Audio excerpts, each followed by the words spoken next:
Hi, I'm Chris Lowe, agronomy specialist for PGG Wrightson, and I'm really here just to try and talk to you about what I see as the pillars of success for a really good fodder beet crop.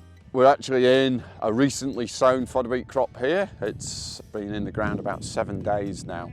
But really, you've got to start 6 months prior to that. And that really starts with a paddock selection, soil testing that paddock, ensuring above all else that the pH is right. And I really feel that we should be at a pH of about 6.2.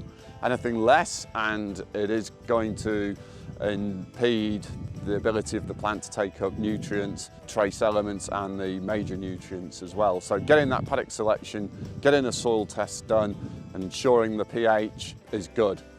So the next stage would be really about what is it you want to do with that fodder beet crop. So variety. Do you want a low dry matter, a medium dry matter, or a high dry matter? Most people probably fall into the medium dry matter, so that's anything from sort of 15, 16 up to 18%. Anything above that would be a high dry matter variety. The next probably most important bit would be the sowing date. Getting the sowing date right is absolutely critical as well, because we really want to get that plant to row closure by the longest day, which is around December 21st. So if we leave it too late, if we're going into November, then we're really impeding the plant's ability to get to row closure by that longest day. So for me, obviously we stand here on the 20th of September. This has been in the ground, this paddock, for 7 days. Anything from mid-September right through to the end of October, for me, is the ideal time to sow fodder beet. So we've done the soil test, we've picked a variety, we're picking roughly when we're going to sow it. The next thing is ensuring that there's a good spray out, so that we get control of any weeds, any major weeds that are going to be difficult to control in the beet. We get a good spray out with some glyphosate and a companion spray. So when we've decided on our variety and our sowing date, the next really thing is, after the spray out, is about getting a really good seed bed. Now, if you look around here, this is quite a fine, firm, consolidated seed bed, and it does actually look really good.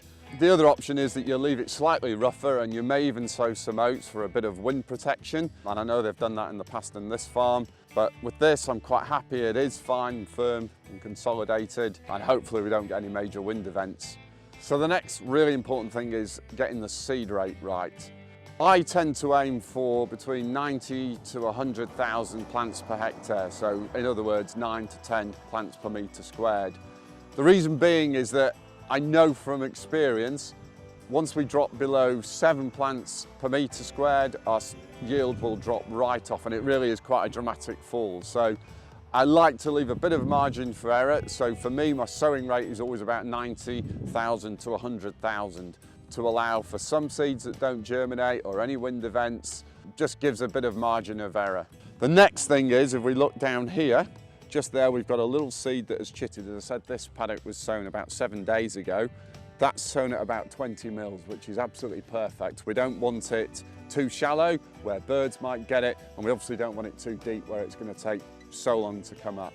This was actually sown at 100,000, so it gives us plenty of scope in case there is a problem. So with any fodder beet crop, it's really important to get on top of any weeds. So we always apply a pre-emergence. This had a pre-emergence of a mix of some Nortron, some Goltex, a little bit of Magister, and also a little bit of Lawsban, just for any insects that may cause problems.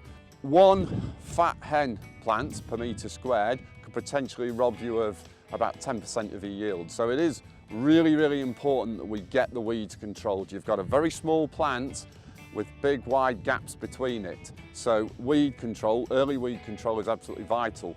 But on the other side of that, we don't want to go too hard with the herbicides too early, because we can damage the germinating fodder beet plants.